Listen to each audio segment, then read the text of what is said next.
Welcome to Reptile Gardens, not far from Bear Country, USA. You're going to want to check that video out. I've got it pinned up here. We're going to go in here and see what this is about. People rave about this place, so come on, let's go check it out.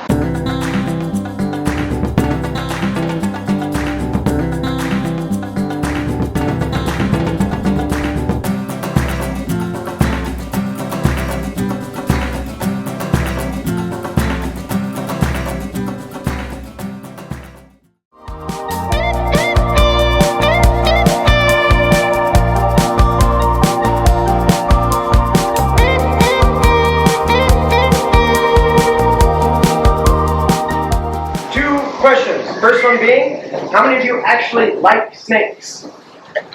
Okay, perfect. So like all the kids and 3 adults. Okay. Now the important question. Who here does not like snakes, like at all? Alright, perfect. Plenty of volunteers for today's show. Okay, so first thing I'm going to bring out is a relatively harmless species of snake. I say relatively, it's got a mouth, it can bite. Unfortunately, I've been bit by this kind of snake many times. Now, to those unfamiliar with snakes, snakes often appear cold and slimy. He's a reptile. It means he's cold-blooded. Doesn't mean that he's always cold. It means the same temperature as the surroundings. This box is 78 degrees. This snake 78 degrees. The longer I hold on to the snake, the warmer it will come. If I hold on to this snake for like an hour, it'll be the same temperature as my hands. And as the snake's being slimy, there's no reason for a snake to be slimy. They aren't. Some snakes have these smooth, shiny scales that at a distance appear slimy. Other snakes actually have large ridges down the center of each one of their scales that actually make them feel more abrasive to the touch. Probably the best way for you guys to find out what a snake actually feels like is to just come on up after the show and actually pet one. Don't worry. I haven't had one of these snakes like slip and fall out of my hands right onto a guest for like a week. So you guys should be fine, don't worry. It's a joke. It's never happened before. Don't worry. You're all good. Doesn't mean it can't happen, but it happened. Now, you're also going to notice this snake is occasionally going to be sticking out his forked tongue out at everyone. We all know what that means, right? It wants to kill you. No, you're right. That is, of course, a snake's sense of smell. Some of snakes and most lizards pick up particles in the air to bring them inside their mouths to a specialized organ in their upper jaw known as the Jacobson's organ. Snake's sense of smell is probably the single most important sense. As a rule, it's going to rely on that sense over almost any other, especially when it comes to identifying food. This is a colubrid snake. It's one of the largest colubrid snakes in the world. This snake full grown can be like 9 feet, like as big as a Coke can. It's a pretty big snake.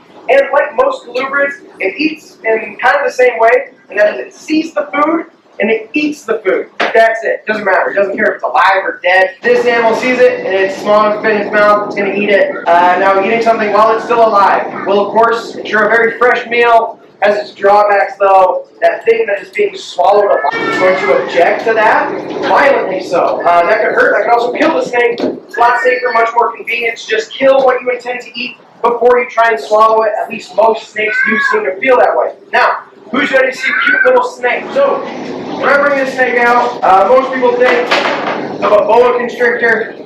However, this is actually a Burmese python. And for a Burmese python, this is very small. Burmese pythons can get about just under 20 feet, almost 200 pounds. It's a very big snake. Even though that's a very large snake, as far as snakes are concerned, that's not one of the true giants. The true giants of the snake world are the green anaconda, which can grow to 25 feet long and be almost 400 pounds or over 400 pounds. And then the reticulated python, that is the longest snake in the world. There are some estimates that that snake has reached over 30 feet long. As I said, this is a Burmese python.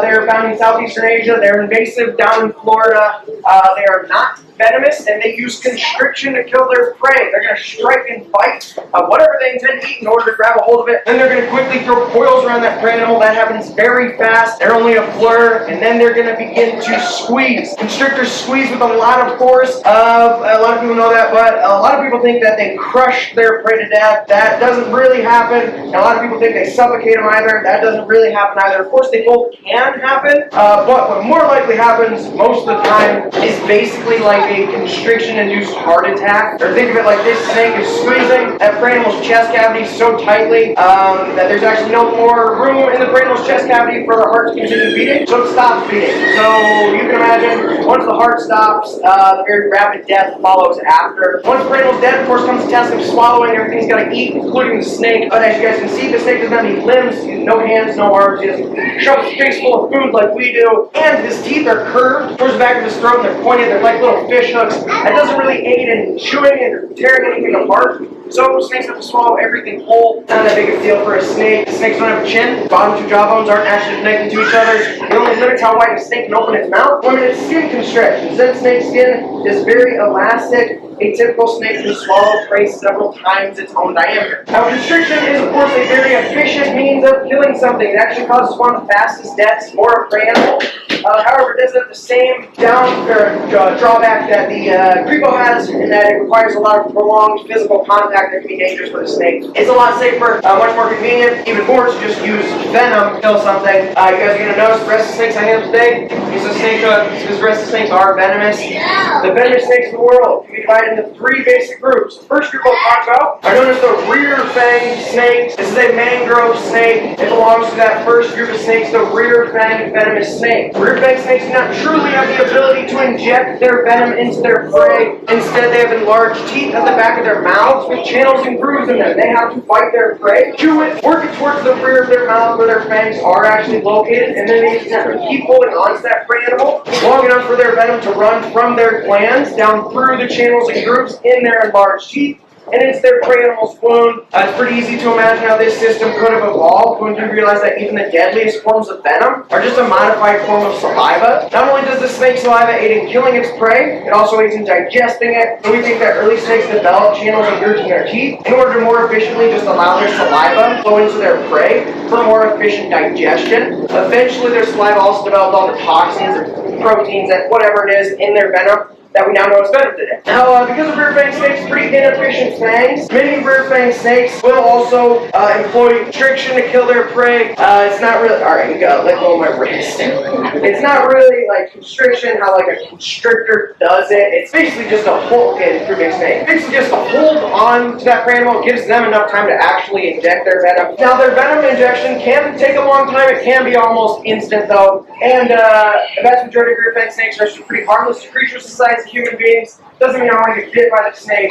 And there are some exceptions to that statement. Two snakes that are rear-fanged and venomous, both found in Africa, are very venomous. They have killed people before. One of them is the African savanna vine snake or twig snake. The other is a boomslang. Boomslang is one of the most toxic snakes on the planet. It is the most venomous snake in Africa.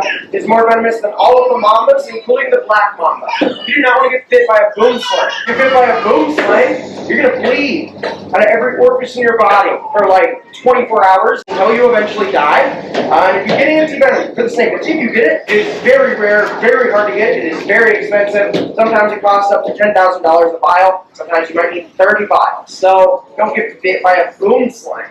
Luckily for me, this snake is nothing like a boomslang. However, it has happened at Reptile Gardens during the snake show before, not too long ago actually. Someone was bit by a mangrove snake during the show. We're doing what I was doing right there. It's called tailing the snake. They just let it keep going up the hook and whack them. Grab the hand, bit them, and injected them with venom. So their whole hand swelled up. It was like it was huge. It was like purple tint color thing. It was like oozing. It smelled weird. I know it's gross, but that's what happened. And it like hurt a lot. And then after like a week, I was fine. We'll talk about the more efficient means of injecting venom, which can be found in the front fang snakes, which is going to be like the cobras, the elapids, and the vipers. Elapids are cobras, coral snakes, mambas, taipans, snakes like that. In a typical elapid, their fangs are at the very front of their mouth. They're stuck fixed, or even the slightest nip from those fangs will inject the venom, or will embed the fangs. They're very sharp, and instead of like channels and grooves, more primitive, it's the true fang that everyone thinks of. They're hollow tubes. It's connected to a venomous duct, and then a gland in their head. It goes right above that gland, compresses it. It enables that fang to function similar to a hypodermic needle. It means their venom goes through their fangs. It also means that elapids just have to wipe their prey, inject their venom, and the deed's done. Way more efficient. But even more efficient than the elapid venom system is going to be found in the vipers of the world. This viper, I'm going to bring out, very common in the southeastern part of the United States. Many of you have heard of it before, probably definitely seen it. Cottonmouth, also known as a water moccasin, is a viper. Like all vipers, it has very long fangs in the front of its mouth. They're so long, in fact, they were stuck fixed like the elapids I was just talking about. They actually stick to the bottom of their mouth. So, viper fangs are foldable. They're hinged, they float onto the roof of their mouth when they do not use them. Vipers also have the ability to open their mouths up to almost 180 degrees So basically they're trying to stick out directly in front of them. This means that this snake doesn't even have to actually physically bite the animal. Just has to strike at it, open mouth, fangs out, barely tag whatever it is with just the fangs. Their fangs are very sharp. Their venom is instantly injected. And they just have to sit back and wait for the animal to die, basically. This snake belongs to a special group of snakes known as pit vipers. They have a small heat-seeking pit between their eyes and their nostrils. These are the sense that you and I don't have. It's very accurate, or it's very good at detecting temperature differences. It can detect like hundredths of a degree difference in the air temperature around them. They use it to locate and strike at warm-blooded prey. They're very good at it. Now, if you go anywhere down south, you're going to hear a story about a cottonmouth. They're almost always the same. They go a little something like this. I was on the water, my boat, and saw a cottonmouth, and out of nowhere started chasing me. Chased me onto my boat, off of my boat, into my truck, to my house, through my garage, into my room, under my bed, into my pillowcase, and bit me. Something like that. People love to over-exaggerate, especially when it comes to snakes. However, down south, they do have a little bit of an excuse. There is a snake down south. It's called the water snake. To those unfamiliar with snakes, it looks very similar to a cottonmouth. They're the only snake in the entire world that I know of that will kind of chase you. They're just little jerks. They can't do anything. They are not harmless, or they are not venomous. They're harmless. You kind of just do that to the snake. It'll go away. Snakes aren't evil. They're not going to hurt you. They're not going to bite you. To prove that, what do you guys think would happen? I walk right in front of this snake. Fully venomous cottonmouth. You gotta get bit? You want me to test it? No. I'll test it. You think I'm gonna get bit? No. Alright, I'll test it. So I'm walking. Let me try again. So if I'm walking. Yeah, I get bite. Snakes aren't evil. They're not gonna hurt you. What do you guys think would happen if I stepped on the snake? It'd probably bite me. I'm not gonna step on it, but I can kind of demonstrate that too. Now I'm not up here, I'm not stabbing this snake, but I can demonstrate. If I'm walking along, I'm walking, and I step on the snake, I step on it, I step. Plus I'm doing that to the snake. You're pretty good. Again, snakes aren't evil. They're not going to hurt you. I think he just wants to go back in his box. Now, that being said, oh, you poop. And clean. With all that being said, what I did right there, don't ever try that anywhere else. I'm what you call an idiot. So, just make a way, talk to you a little bit about one of the most frequently asked questions I get asked, and that is, which snake's the deadliest? I think I don't really know, because I know what your definition for the deadliest snake is. Usually people do have two definitions for the deadliest snake. The snake that bites and kills the most people each year, the snake that's the most venomous, has the most toxic venom, is of course going to be known as the common garter snake. Yeah, no. This is an Asiatic cobra. It's also known as a monocle cobra. When I bring a cobra out, people usually think of a snake charmer that plays its flute for a snake that seems to be swaying back and forth to the rhythm of the music. Like all snakes, this cobra has no ears. He's not listening to the music. He's following the motion of the snake charmer as he himself sways back and forth. You guys kind of saw it right there. It's really weird in this box, but a cobra strike, like this forward, downward motion. For a snake, it's actually very slow. It's so slow, in fact, that a fully alert person could very easily be able to come on stage, get this cobra out of the box, get within his striking distance, allow him to strike, and then just easily avoid being bitten. Can I get a volunteer from the audience? As a joke, hands down. That's how you die. So, there's a reason the snake stays in the box. The most iconic part about this cobra is, of course, that hood that he was very proudly displaying earlier. That hood is formed by erecting these elongated ribs in his neck region, and does this when he feels threatened in order to make himself appear larger and more intimidating. Personally, I think that's very effective. That's why he stays in the box for the show. Also, they don't pay me nearly enough money to bring this snake out of the box, so I am not going to. Another frequently asked question we get asked when we're doing snake shows handling venomous snakes: how do you tell the difference between a venomous and a non-venomous snake? There's a lot of things you're going to hear, a lot of things people say. Unfortunately, most of them are either just not true or they're situational at best. Some of the most common ones you're going to hear are going to be like shape of the head, like a triangular shaped head. That means a venomous snake will have a round or an oval shaped head. That means a non-venomous snake. Guys, so once that cobra's hood was down, he didn't really look that much different than the Crivo I brought out earlier. Rounded head, very venomous snake. Also, remember that water snake I was just talking about, the one that chases people? They can flare their heads out. to make them triangular in shape to mimic a venomous snake. They're not venomous, they're harmless, they can't do anything except scare you. And then also, you're going to shift the pupil. Cat's eye pupil venomous, round pupil non-venomous, rounded pupil very venomous. Also, the only thing cat's eye pupil really does is make snakes nocturnal, and it might like to hunt at night. Also, you can hear colors and patterns. You know, like the coral snake rhyme, like Blackfoot yellow, pillow fellow, or whatever it is. That works here in the U.S. But in South America, the coral snake colors are flipped. There is one way though. It is guaranteed. Almost every single time, you're gonna know if that snake's venomous or not. That is, if you see the snake, reach your hand right down right in front of its face, let it bite you, and if you die, it was venomous. So it's gonna be a lot easier, safer for everyone here to just learn about which venomous snakes are in the areas where you live, where you plan to visit. Because visiting South Dakota, United States, anywhere else in the entire world, there's only one kind of dangerously venomous snake you have here in South Dakota. One that is capable of killing someone is, of course, the prairie rattlesnake. The prairie rattlesnake is a very common but secretive snake here in South Dakota. Many people will live their entire lives in our state, never actually see one. That's where you find out that you see one here. Now, their unique tail appendage is, of course, that rattlesnakes rattle. And we all know what we figure out. We go down there and we count the number of segments on this rattlesnake's rattle, right? Yep, that's right. You figure out what a snake bite feels like. If you think you're going to find out how old this rattlesnake is, that is not true. One thing you're going to find out is how many times it shed its skin before its rattle fell off or broke off. Every time a rattlesnake sheds its skin, which can be from 0 to 10, anywhere in between times in the year, they gain a second onto that rattle. Their rattles break off all the time. It's made the same thing our fingernails are made of, keratin. They're just these interlocking segments of keratin that they shake really, really fast for to make that sound. I can try as hard as I want. I'm never going to get it as fast as this, or as loud as this rattlesnake can get his rattle. That's because they have a specialized muscle at the very end of their tail, that black part, that allows them to shake their rattle and rattle it like 30 to 20 times in a second. People also say that a rattlesnake is always going to rattle before it strikes. Yep, that's true. Until it strikes first and rattles later.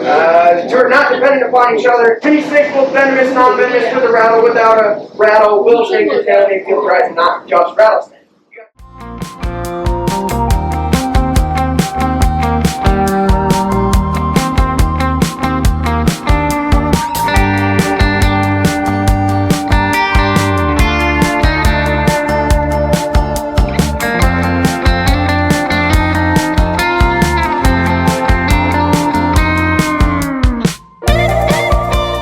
No yelling anymore? Can we wave? Can we wave instead? Goodbye. Bye-bye. Can you say hi? Good job. Good job. Have a snack. They're like their potato chips. Very, very not good for you. Fat, but they taste great. So they're very, very good motivation training. So typically we only spare sunflower seeds for training only typically.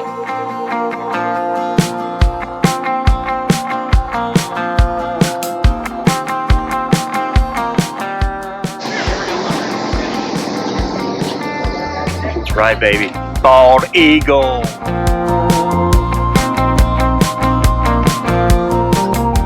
Crocodile right there is its face in the sunlight, and we have another Nile crocodile underwater under this alligator. We also have a saltwater crocodile, a female saltwater crocodile. She's also underwater. She's right here. That is the same species as Maniac, who is downstairs in the dome. Except she's a female. The females don't get nearly as large as the big male crocodiles do. And then we also have West African slender snouted crocodiles. You can probably guess which one those are. The ones with the real long skinny nose, like that one right there. That one with her mouth wide open. Her name is Darla. She is really mean. And then we have another one who looks just like her. She's underwater. Her name's Charlene. She is also really mean. And then we have a male. He's the one over there in the ditch. His name is Sid. He's not mean at all. For some things come up to either side of their face where they are going to swing their head to the side and grab it. They're gonna swing their head to the side and grab it. See? That crocodile moves so fast you couldn't even see it move. So, no, I swear, these animals aren't dead.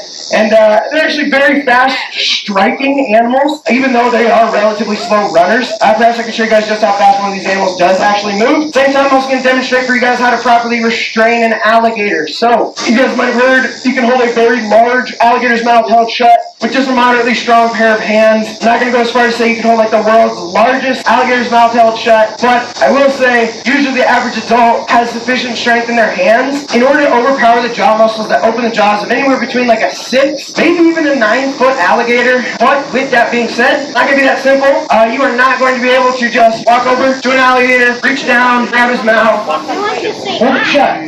They're going to do one of two things. They're going to get very defensive, or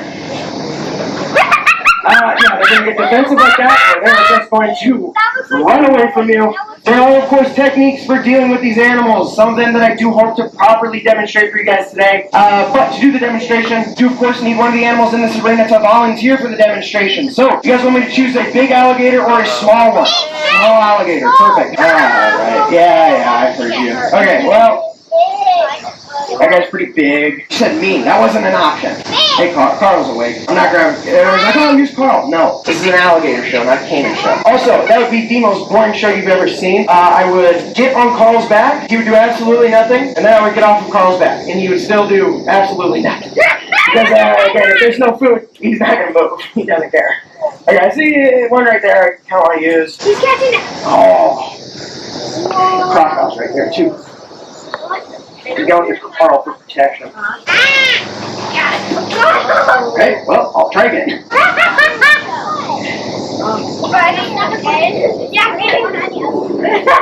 Like that. Okay. So, don't clap yet. I can still get there. Don't worry. Okay. Now, this is called walking your alligator. Just like walking a dog, except it's terrifying. Okay. To do the demonstration, I do have to get on this alligator's back. To do that, I'm just going to jump. Most important part about that jump, do not overshoot the jump. I'm not just going to jump whenever I want. That's because if I jump like right now, he's got an eye right there, he's going to swing around, he's going to meet me halfway, and he's going to give me a big old kiss. I don't want a kiss from alligators. What I'm going to do is I'm going to wait until he's completely straight just like that. If he's facing that direction, that would have been a perfect moment. Get on this alligator's back. The reason I'm going to do that is because of that location of his eyes, the very top of his head, you can see right there. Right now, he can't see me. He just knows, well now he can. He just, he knows someone's grabbing his tail. They have really good eyesight. What they can see all around him, not so good. He can't see everything out to the side of him like this. He can't see anything though, like directly in front of his face or behind him. So when he's facing like, not like this, gives me the best chance of getting on his back without getting myself bit. And that's the only thing I care about. So, Michael. Get dizzy. Okay, so, get on the alligator's back, push his arms up like that, wrap my feet around this alligator's hind legs. Wrapping your feet around the alligator's hind legs keeps him from being able to back out from underneath of me. It's one important reason I do not want this alligator to back out from underneath of me. I'll let you guys figure that out. You'll notice I'm going to cover this alligator's eyes just like this. You might be wondering, why are you doing that? Well, it does actually seem to calm this animal down. It works. We've been told though the reason why that works is because when I'm covering his eyes, everything's dark for him obviously, but he doesn't know why everything's dark for him. He's not closing his eyes himself, and apparently that little bit of confusion is enough to completely override his little brain into thinking that he's basically just died. So apparently now this alligator thinks that he is dead.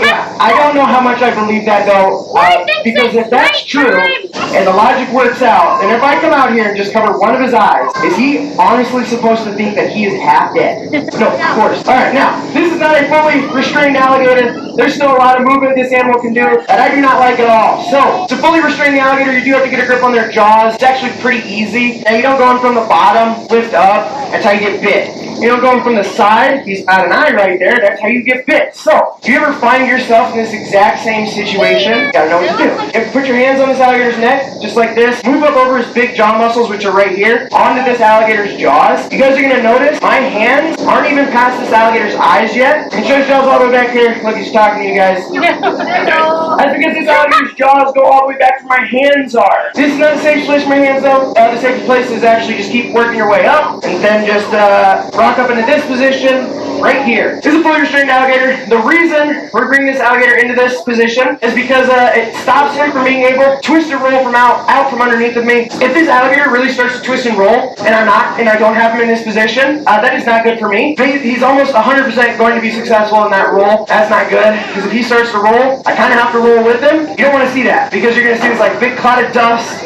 After about 10 seconds, once the dust clears, you're going to see this alligator on my back, holding my mouth shut, telling you information about me. I don't want that to happen. That is why we're bringing this alligator's head up into position. This does not hurt this animal. His anatomy allows his neck to do all this sorts of movement. It's just restraining him. It's restricting him. He doesn't really like to be restricted like this. And then, funnily enough, my hand's firmly on this alligator's mouth. This is the safest place for him to be. That's at least what my boss says. Now, I do want to take this moment to point out some other things about alligators. Talk a little bit about some of their adaptations they have. So first of all, alligators are amphibious reptiles. You see all these animals in the water making their way over to me? That's what I call the buffet line. That's my cue to get off this alligator's back. Which, funnily enough, is the most important part about being on the alligator. You need to know how to get off of the back of an alligator. It's a pretty simple process, actually. I just cover his eyes, make sure he thinks he's dead. Look behind you, make sure you have a clear escape route. I do. You just get off his back just like that. There you go. All right. Thanks. So once they hear that sound, they know dinner is served. I feed them chicken, any piece of fish, fowl, red meat will do. Now, because of the location of their eyes and the top of their head, they can't really see everything that goes on around them. They can't see that piece of food as it flies through the air. They hear it hit the ground. It's a matter of feeling around for it. You're going to notice they roll their heads to the side to catch. In order to actually get the piece of food, that's because their faces are too long, their necks are too short, or they just simply stick their face straight forward and grab something. If you notice when I feed one in the water, you notice how he grabs that food and he kept his head back above the surface of the water in order to actually swallow it. That's because the, over your mouth, you guys notice that, just like that, see? He keeps his head above the surface of the water. That's because that valve at the back of his throat that allows him to open his mouth up underwater doesn't actually allow him to swallow underwater. Hey, Charlie. Oh, you missed. It was in your mouth. So here. There you go. Oh, there you go. You got it. You got it. Whoa, almost, Charlie. Sorry, buddy. I know your jaw's a little messed up. It's right there. You're going to get me bit. Charlie, just grab it. There you go. Good job, Charlie. Also, see that he was doing this like little chewing motion? That's not him actually chewing the food. That's just him orienting the piece of meat in his mouth for him to more easily swallow it whole. It's not your food. There you go. Good job. Okay. Now, you're also going to notice that we're not feeding every single animal during every show. They're all large, carnivorous reptiles with slow metabolisms. They're not all hungry at the same time. Some of the animals in this arena might not even eat for a week, a month, maybe. That's totally fine. Like all large, carnivorous reptiles with slow metabolisms. And they're all hungry at the same time. You see if we can get Carl one. Hey, Carl. Good job. Good cat. There's actually a group of crocodiles that lives in Africa that only eats one substantial meal a year. So in the annual wildebeest migration that travels through the river they inhabit. I can do it there. If I throw it at that croc, she'll bite that other alligator. If I can try and find my buddy. Oh, come here, come here, come here. Good catch, okay. Okay, so that was my last piece of chicken. Now we're going to walk through this safari here. It looks like there's footage and stuff. Apparently there's one unrestrained snake in here that evidently every now and then will fall from the trees. So it's going to be a bad day if it falls from the tree. But let's go check it out and fingers crossed.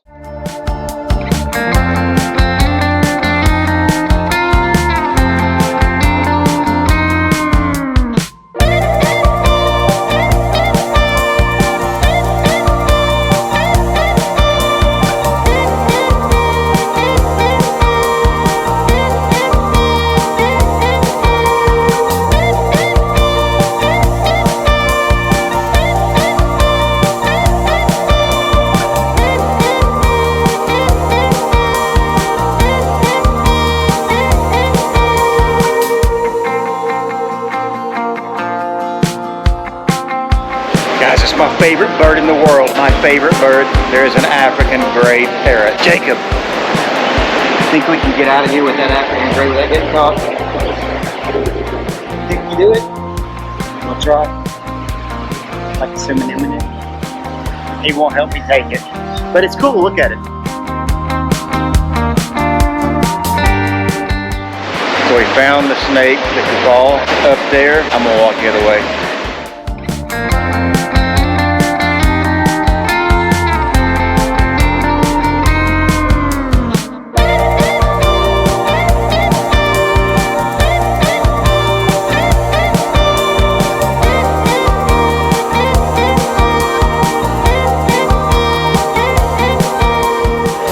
So cool, look at him.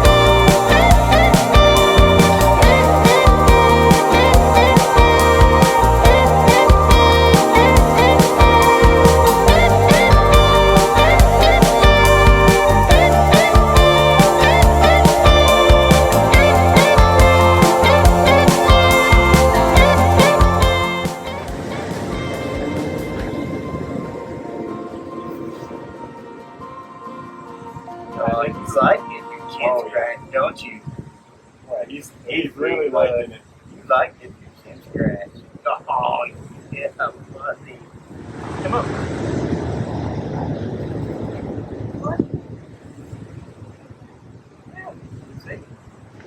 Here comes one of my favorite things. Bet you can guess what it is. Me!